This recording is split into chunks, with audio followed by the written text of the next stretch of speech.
What lessons can be learned from the 1976 Soweto students' uprisings? Do today's youth have enough platforms to raise their concerns? And what are some key challenges facing them? How can the youth be helped to move South Africa forward? What time is it? It's question time.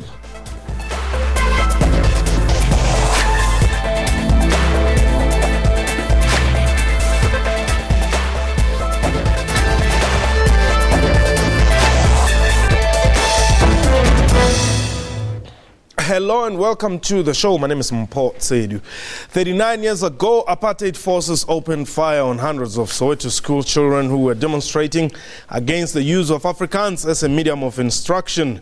What started as a peaceful march soon resulted into chaos and police brutality that left over 500 people dead and thousands injured. The riots soon spread to other townships all over South Africa. Some of the youth of 1976 went into exile and joined other exiled freedom fighters who took up arms against the apartheid regime. While their struggle helped towards the attainment of freedom, the democratic government ensured that June 16 is commemorated annually as a National Youth Day. In an effort to tackle numerous challenges facing the youth, President Jacob Zuma recently launched the Presidential Youth Working Group aimed at intensifying youth empowerment and development. A reminder that this is indeed a live program, and therefore you can call us on the numbers 089-110-4210 or 002789-110-4210. Our Twitter handle is @QuestionTime24. And my guest today is Buti Manamela, who is the Deputy Minister in the Presidency, and Phaka Mamabulo, who is a youth or a student from the 1976 generation and later became part of the June 16 detachment of the African National Congress's Mpho Tsedu. Before we get into the discussion, here is what President Jacob Zuma had to say.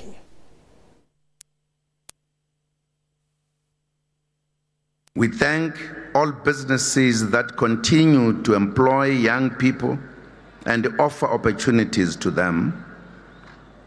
We are also encouraging young people to become entrepreneurs.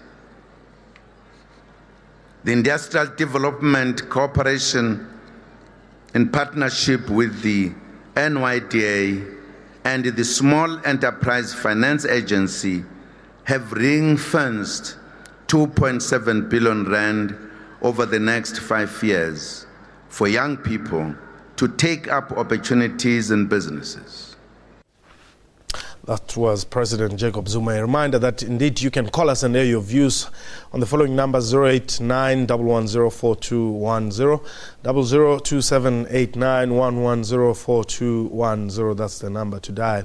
The Deputy Minister will be joining us shortly. But meanwhile, Phaka Mamabulo. Is Phaka Mamabulo your real name? You know, it's always a problem whenever you have to interview people from exile. Yeah, Phaka Mamabulo, in fact, Phaka is my combat name. The surname Mamabulo is a real one. My combat name is Phaka Mazibugo. Okay. Who should we call you?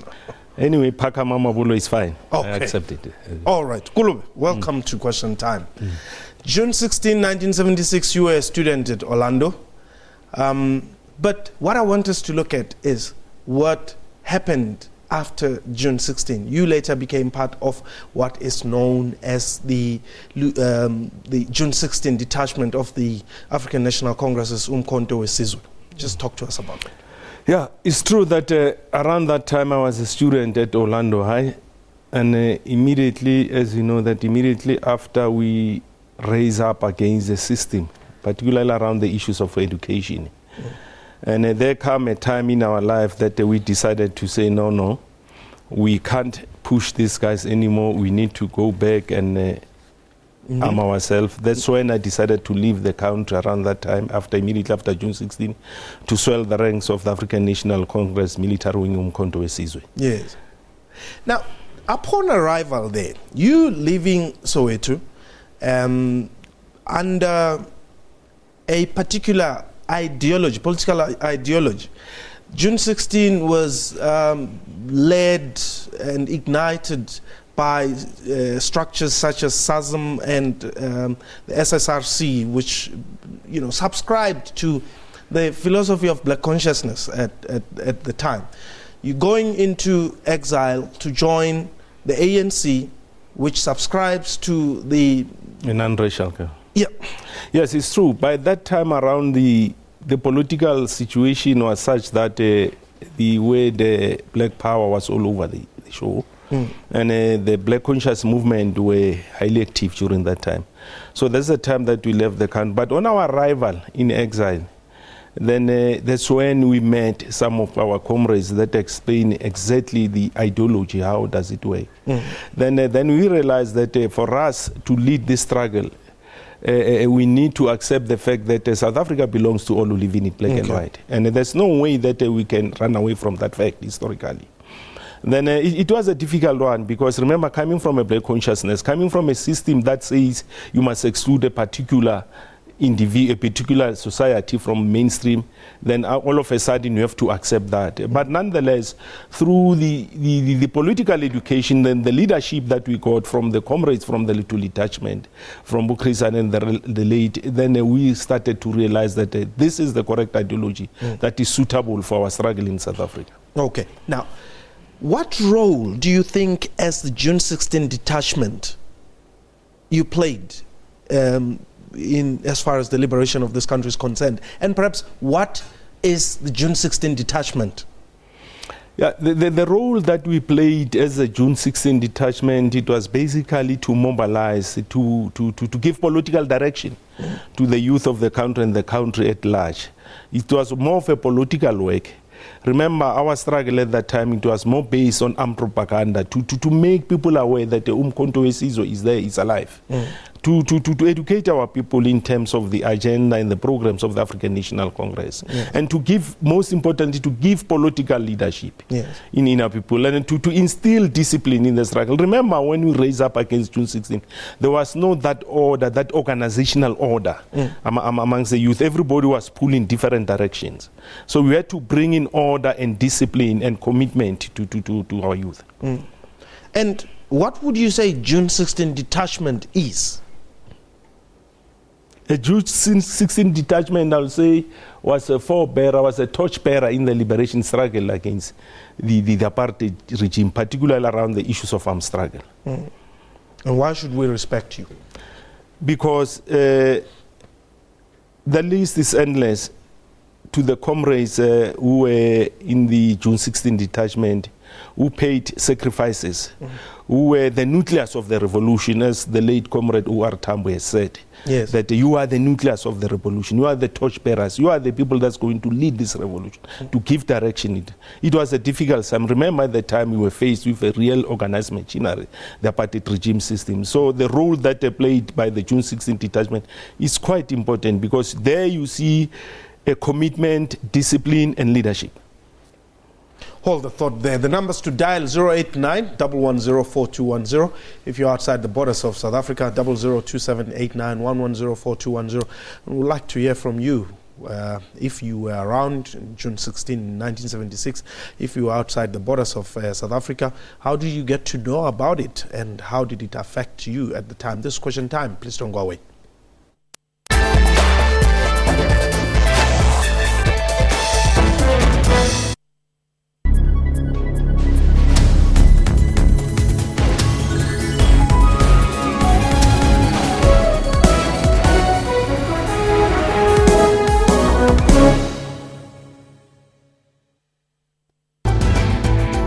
Sparks fly over Verwoerd. Let's now have a look at this. Now, Verwoerd, the comment yesterday, Njanji, Mr. Sparks lived up to his name and caused quite a few sparks. It was quite shocking for me to hear him compare H.F. Verwoerd to Helen Zille in terms of her orator skills. Mugabe to compensate white farmers for land grab. I don't know if I'm justified to call it truth and reconciliation Mugabe style. Watch Media Monitor with me, Alicia Jali, Sundays at 9 a.m. only on the SABC News Channel.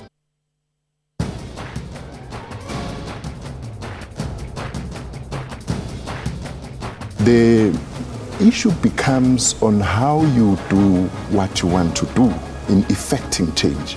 Change has to happen. There's no question about that. African heroes who have not been feted, who do not have the statues and the memorials. We misunderstood reconciliation to mean status quo should be preserved in some instances. I was asking people who are managing Hector Peterson, they said to us, no, the person who's cleaning the area, an ordinary person, not even the curator, somebody who's cleaning, the area there, an ordinary person in the street will fight with you if you do anything wrong with those statues.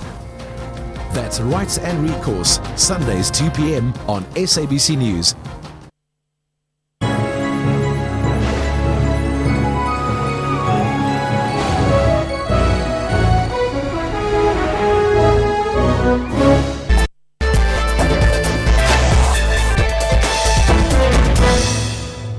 Welcome back. You're still watching Question Time on this special day, Youth Day, June 16.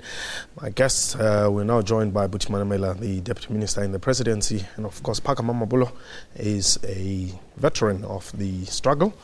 June 16 detachment. Welcome to Question Time. But before we continue with the show, let's look at what you have to say on our Twitter handle at Question Time 24. Ocheni Jonathan says the revolution should start from the youths themselves.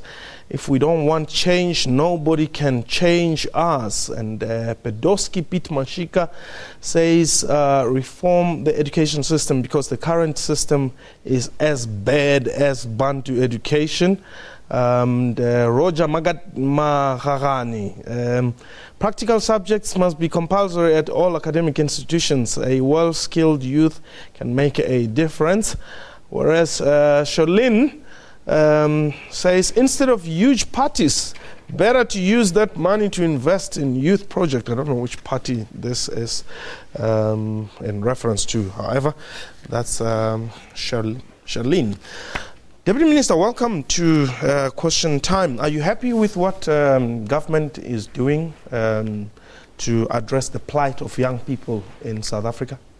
Look, I think in 21 years' time, a lot has been done. And of course, if we, compare to what could have happened if we didn't have a new democratically elected government in 1994, it could have been worse. And I think that, the levels of education, the improvements in terms of the quality of life of young people, but all of those do not necessarily mean that we do not have challenges. There are challenges around unemployment. 1 in 3 young people are unemployed. There are challenges around HIV/AIDS. There are challenges around teenage pregnancy, alcohol and substance abuse. Some of those challenges, in fact, most of those challenges are what is addressed in the National Youth Policy 2020 and also as part of the outcomes of the Presidential Working Group. I think that the President's elevation of issues around youth development into his office, firstly, and an instruction to all government departments to make youth development a priority means that, we will be able to do things, differently, faster and better, and therefore, have a qualitative impact on the lives of young people. Walter, you're calling us from Mpumalanga. Yes. Go ahead. Yes. My question is what I'm concerned about is because now I see we fight for liberation and the youth national agency. I know they got the budget until now when they're fulfilled. But now, why our government doesn't help the young people to get the opportunity of work and open the school free as the apartheid government before? Because the apartheid government was having the free opportunity of the people just to give the opportunity to the people to get free opportunity to learn, maybe the skills of learning. But now our government, they got the budget of the youth development agent, but everybody now they say they're failing to have the job because of they don't have the skills to have the opportunity to work. Okay. Why that? Youth skilling. Look, I mean, that's a major priority. I think the problem with our education system is that you have people rushing to university, and I think it's partly a colonial problem and also a perception problem. If you go to university, people are happy to be there, but some of them are studying biblical studies. Yes, that's important, social cohesion and all of that, but we need to encourage young people to go and study engineering, to go and be welders, bricklayers, carpenters. We are trying to deal with the perception that a good job is the one where you are in an office wearing a tie and a blazer. We want to say to young people, there are better paying jobs out there, which needs you to put on your blue overalls, which needs you to to go and be a welder. Government has put trillions of rands into infrastructure development over a period of time. The target is to attract more and more young people, but we will need those skills. And that's why FET colleges, if you don't have money, you go there, you say, I want to study. And we've seen, the enrollment numbers tripling just over, the last 2 years. The higher education department is working on the quality of the education in FET or TVETs.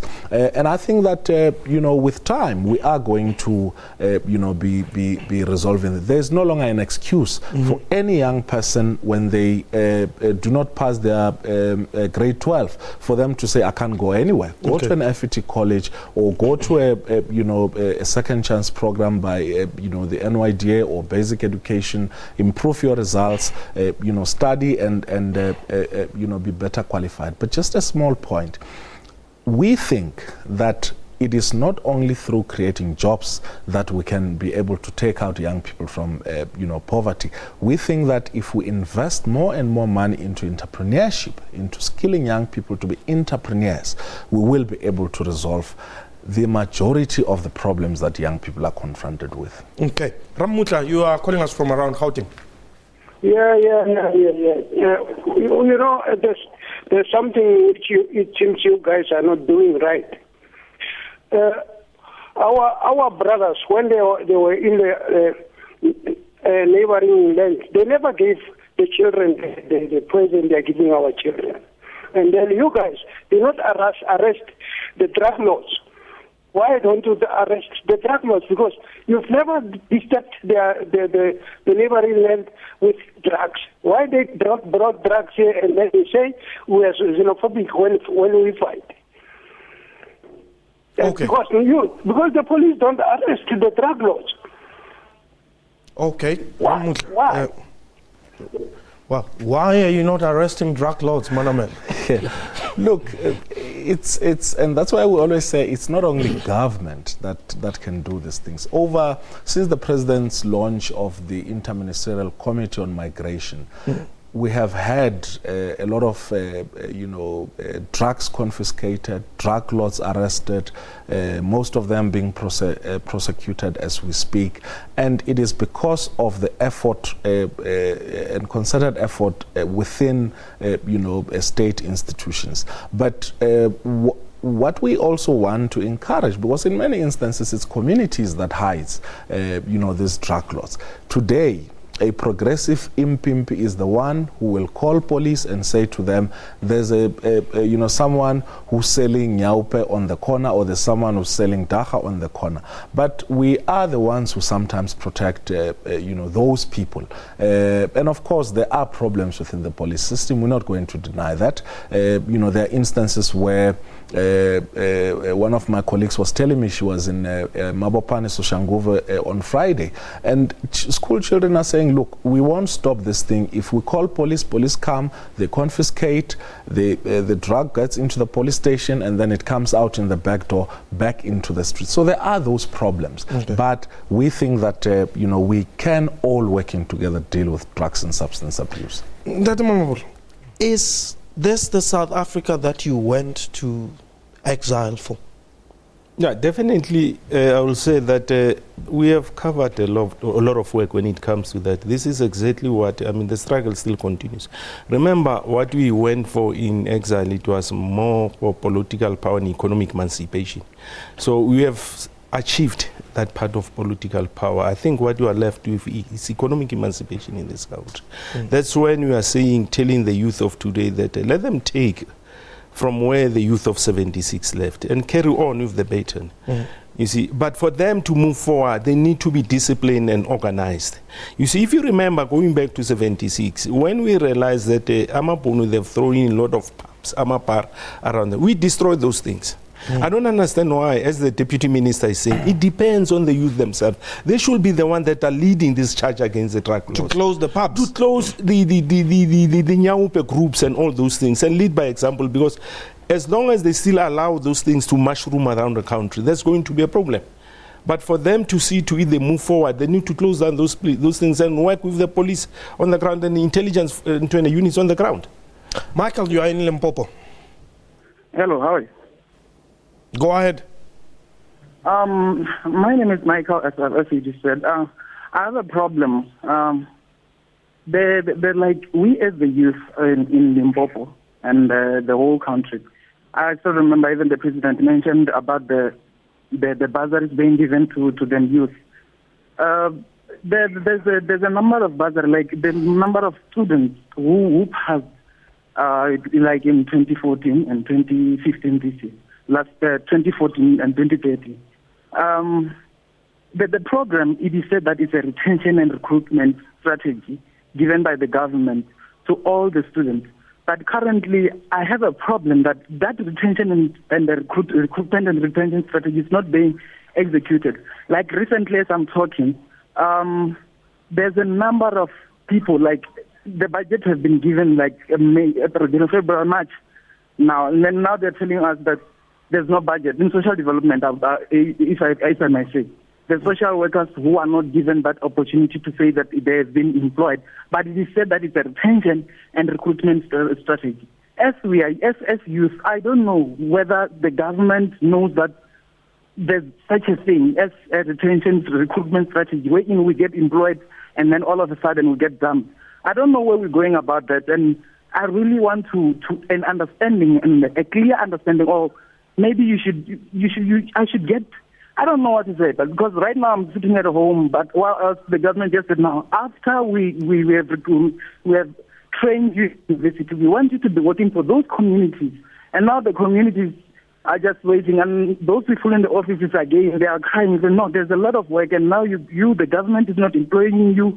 We just seated. I don't know. There's a lot of huge confusion in social development, especially here in Limpopo. All right. Let's get the member of the Limpopo ANC PEC to respond.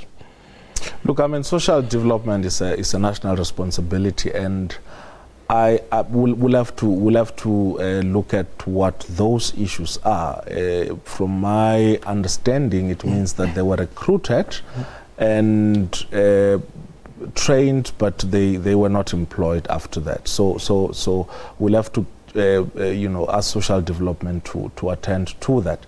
But I think that whatever the issue is, we should never stop training young people, and training should also be directed towards once you have trained them need. Then yes. what they are saying we are at home, some with qualifications. We have a big problem of I think 2-3 years ago at about 350,000 unemployed graduates. That number is reduced, but it's still high, 240,000 now as we speak. What the presidential working group has suggested was that firstly there must be a massive internship program, firstly in the public service, but also involving the private sector, involving NGOs, getting those young people also into a national youth service so that they get reskilled. There are other intervention programs. There's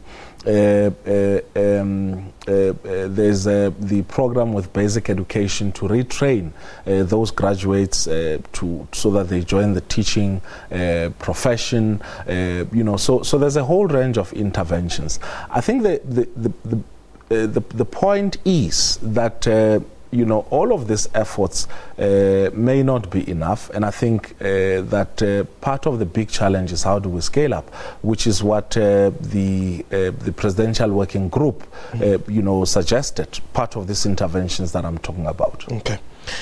Perhaps as we close, having been there in 1976, what do you say to a young person today in 2015?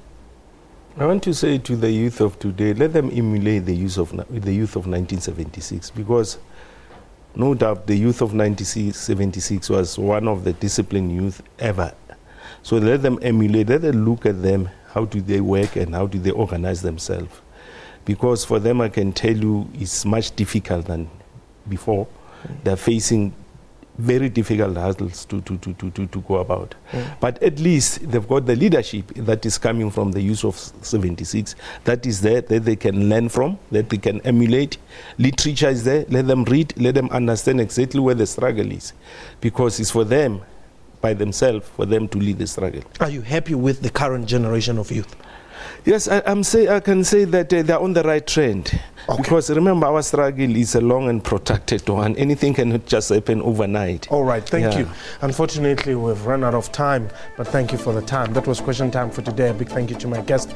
Let's continue the discussion at Question Time 24 at Mpho Tsedu. That was it for today. Have yourself a wonderful time. Goodbye.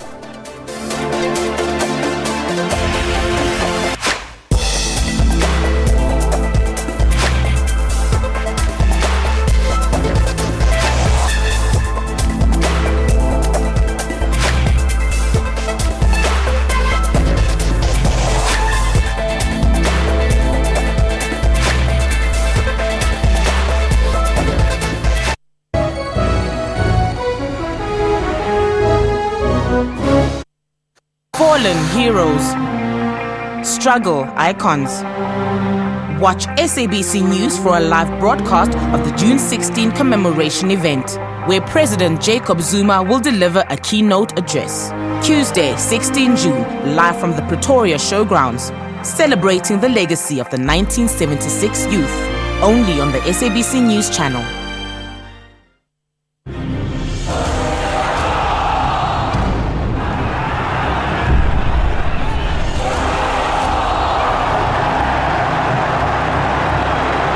That goal was outstanding. Made so much dust that I couldn't see, and I hit a stone and we had a puncture. Catch all these and more every day on Sports Live at 8:30 p.m. on the SABC News channel. For the farmer, fire sometimes epitomizes a new beginning, purifying and cleansing the ravages of winter. With the help of the Children of Fire, Mita is now a social worker manager and helping other survivors to unleash their potential. People should just allow people who are disabled or disfigured or whatever to be who they are.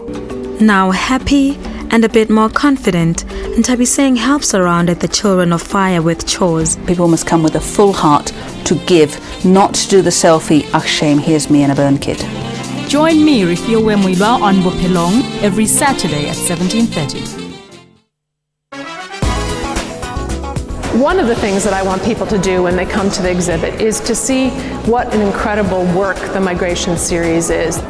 Farmer's work has also been featured at London and New York Fashion Week and in collaborations with leading international designers. Tunisia is listed as one of the top 20 destinations for 2015 by the National Geographic Traveller. There are lots and lots of children who are going to be learning Xhosa as a second language.